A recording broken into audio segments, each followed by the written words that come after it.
Hi guys, today we will talk about how to fix or how to solve the problem of Dailymotion.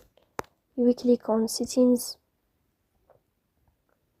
Here in this page we go to apps, default apps, app settings.